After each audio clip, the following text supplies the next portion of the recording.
Hi everyone, this is attorney and nurse practitioner Joe Flores. Welcome to Nurse Practitioner Television. People ask me, how'd you become a lawyer after becoming a nurse practitioner? Well, I was an LNC first. I worked in the ICU. I worked from home as an LNC. I'm not certified, quote unquote, from different entities, but I respect those that are, and I congratulate them. I do follow American Association of Legal Nurse Consulting. I've read their principles book. I think it's excellent. But we also have a course for less than $1,000 that offers you the basics, the fundamentals. You can catch the video on that and the basics. And even if you don't want to become an LNC, because you've heard bad things, I can't find a job, I can't do that, I can't do this.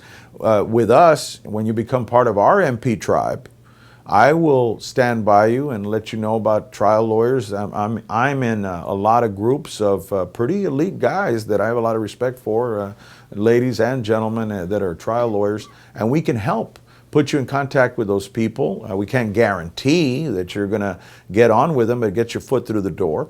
And you learn through our course how to look at a set of records. But along those lines, some of the things that we do with nurse experts, let's talk about healthcare fraud. This is a big target area. Over $3 billion were collected in 2018, added on in 2019 and 2020. It's projected to exceed $4 billion in collections because the government, through the Health and Human Services, through the FBI, are cracking down on people that are unscrupulous, are upcoding, or billing the government more than they should. And oftentimes they're falsely accused, or they get caught up in what's called a conspiracy, where two or more people allegedly agree to commit healthcare fraud. I handle some of these areas and some of the most hot spots in the nation. It's not just Houston, it's not just McAllen, Texas. It's in Chicago, it's in New York, it's in LA, it's in South Florida, it's in Middle America, it's all over the place. Used to be people would point fingers and say, because of Houston or because of South Florida, we all have to pay as home health owners or running clinics, and we're all under the gun. Well, it's everybody's problem. Overuse of funds of Medicare, Medicaid can run rampant, and that's why the FBI is cracking down on that. So let's talk about whistleblowing. What if you suspect healthcare fraud and don't want to be a part of it? First thing is lawyer up with somebody who understands healthcare.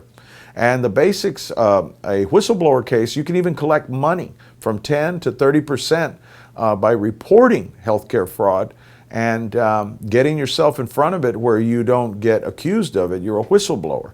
So let's talk about that. You go talk to a lawyer. Rule number one, don't talk to anybody else about the knowledge that you know. You can get documents, and HIPAA is overridden by bringing those to the federal government and stopping healthcare fraud. If you're using it for that purpose, you can give them to your lawyer as far as documents.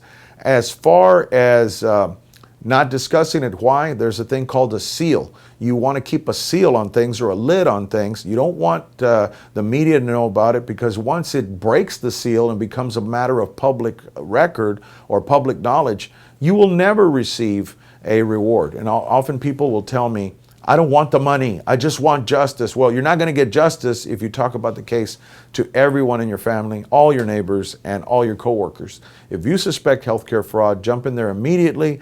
Contact me or contact any attorney of your choice. If you don't know attorneys, I know them in 50 states. And I'm also a federal practitioner, so I'm very honored to be able to appear what they call pro hoc vice, or appear with permission from the court in different parts of our great land.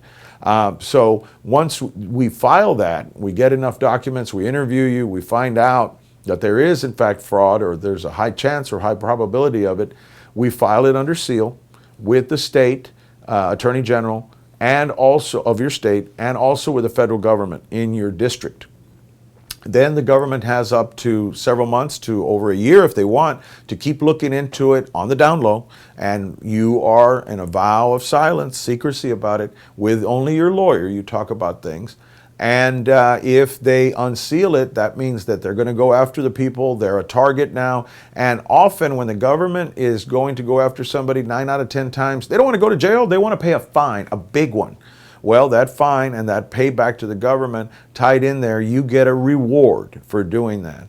And you should, because you're putting your professional liability out there. You endangered your license by being even involved with them, unbeknownst to you that there was healthcare fraud. And then when you discovered it, you went and got a lawyer. And that's why you deserve a reward. Okay? And so when I work with nurses and nurse practitioners, often they're scared. Physicians, I've worked with them, and they blow the whistle. And a lot of the time they've been retaliated against. Hey, bean counter. There are too many patients and not enough nurses. Hey, bean counter, you guys are using my MPI number to code an upcode. I saw this guy and he's a 99213. You guys are doing 99215s or 99315s or whatever and upcoding them.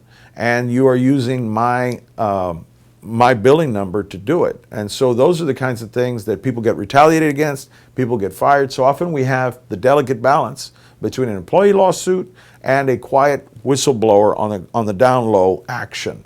And that's why you need a qualified lawyer. In fact, the law says you need a lawyer to do healthcare fraud stuff. Why? Because it is so complicated that you do need a lawyer, and the federal government expects you to have one. So this is Nurse Practitioner Television.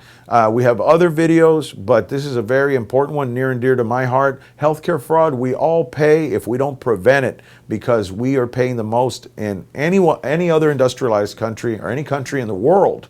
We spend almost 15%, if not 15%, of our gross domestic product on healthcare. So we need to save as many dollars to treat those people appropriately: veterans, seniors, the disabled, and the most vulnerable in our society. Thank you for joining Nurse Practitioner Television, and God bless.